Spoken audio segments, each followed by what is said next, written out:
მეგობრებო, საგარეო ურთიერთობათა კომიტეტის სხდომას ვიწყებთ. კვორუმი გვაქვს, გთხოვთ თანხმობას დღის ეს რიგზე.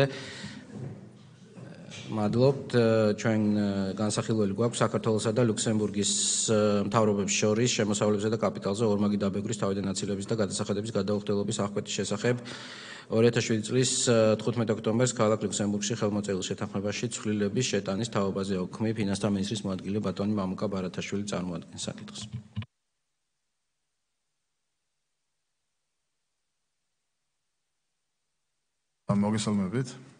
მოგესალმებით, საქართველოსა და ლუქსემბურგის სახელმწიფოს შორის 2007 წლიდან მოქმედებს შემოსავალსა და კაპიტალზე ორმაგი დაბეგვრის თავიდან აცილებისა და გადასახადების გადაუხდელობის აღკვეთის შესახებ შეთანხმება, რომელიც მიზნად ისახავს ორმაგი დაბეგვრის თავიდან აცილებასა და ქვეყნებს შორის ინვესტიციების ხელშეწყობას.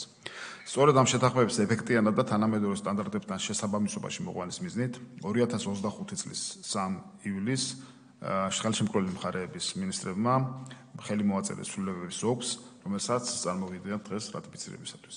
ცვლილებები არსებითად შეეხება ინფორმაციის გაცვლის მუხლს, რომელიც სრულად ყალიბდება ახალი რედაქციით, კერძოდ მონაცემების გაცვლა შესაძლებელი ხდება როგორც მოთხოვნის საფუძველზე, ასევე ზოგ შემთხვევაში ავტომატურადაც აღარ შეიძლება ინფორმაციის გაზიარების უარის თქმა, მხოლოდ საბანკო ან კომერციული საიდუმლოების საფუძველზე.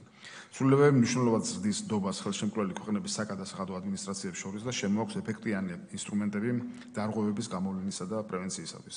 ამ კონტექსტში მნიშვნელოვანია აღვნიშნოთ, რომ საქართველოს 2022 წლის 9 ნოემბერს შეუერთდა ფინანსური ანგარიშგების შესახებ ინფორმაციის გაცვლის შესახებ კომპეტენტური უწყებების საერთაშორისო სტანდარტს CRS, რომელიც შემუშავებული OECD-ის მიერ და ითვალისწინებს ფინანსური ანგარიშგების შესახებ ინფორმაციის ავტომატურ გაცვლას მონაწილე სახელმწიფოებს შორის. CRS-ის პარალელში საქართველოს უკვე 2024 წლიდან უცვლის ინფორმაციას 57 ქვეყანას და ეს მათ შორის ლუქსემბურგსაც. წარმოქმნილი დოკუმენტი სწორედ ამ სტანდარტის მოთხოვნებთან თავსებადია და უზრუნველყოფს ინფორმაციის გაცვლის პროცესის ეფექტიანობასა და შესაბამისობას საერთაშორისო პრაქტიკასთან. გთხოვთ ხარი დაუჭიროთ დოკუმენტის რატიფიცირებას. მადლობა. მეგობრებო, თუ არის კითხვები, მე მგონი სრულიად მარტივი და გასაგები საკითხია, უბრალოდ ვაუმჯობესებთ ინფორმაციის გაცვლის პრაქტიკას და ნაკლები ბარიერები ექნება ინფორმაციის გაცვლას საქართველოსა და ლუქსემბურგს შორის. შესაბამისად, გთხოვთ ხარდაჭერას, ვინ არის მომხრე? მადლობა. საკითხი გადაწყვეტილია. ეს იყო როგორც გითხარით ერთ-ერთი საკითხი დღის ეს რიგში, შესაბამისად თუ იმეს რაიმე კითხვა ან კომენტარი არ გაქვთ, კომიტეტის ხდომა შეგვიძლია დახურულად გამოაცხადოთ.